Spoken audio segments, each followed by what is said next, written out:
Akala ko sipa-sipa lang ginagawa sa taekwondo ay okay na. Pero grabe, napasubo talaga ako sa training at stretching na ginawa namin. Di pala biro yung training na ginagawa nila. Hapon pa nga lang mga 3 AM nag-ready na ako para sa training namin ng taekwondo. 4 to 8 PM kasi yun. Bumiyahe na nga ako at nakarating na ako ng school. Hinahanap ko nga kung saan part yung training yung gaganapin kaso hindi ko talaga makita. Akala ko nga yung mga nag-workout dito is yun yung hinahanap ko.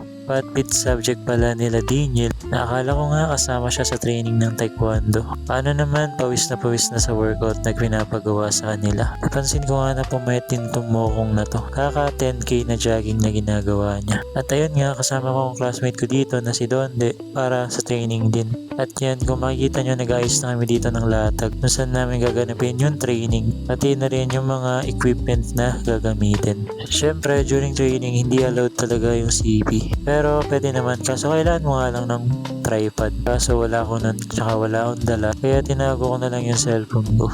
First habak nga namin is stretching agad. Yung basic madali lang. Pero yung stretching na pati yung hindi mo kayang gawin baba natin, natin yung tendons mo talaga para masanay ka. Ang sakit niya pero manageable naman yung pain. Akala ko nga mababalian ako ng buto dito eh. Ang hindi ko talaga naya dito is yung cardio. More on leg workout kasi yung ginawa namin. Na halos kinakapos talaga ako ng hininga. Yung para bang mauubusan ako ng hangin sa baga. Ang sakit pa sa pakiramdam. Dito talaga ako pumapalya. Kaya hirap na hirap ako gawin yung mga pinapagawa sa akin. Pero kung kaya lang talaga ng baga ko yung training dito. Tutuloy ko pa sana tong training namin sa taekwondo.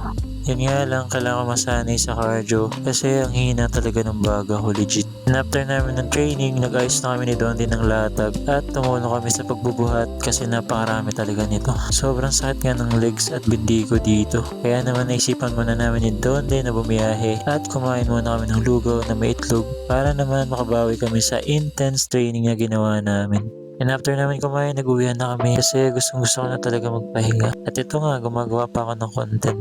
And ayun lang for this update for day 49 of 365. See you ulit mga boss.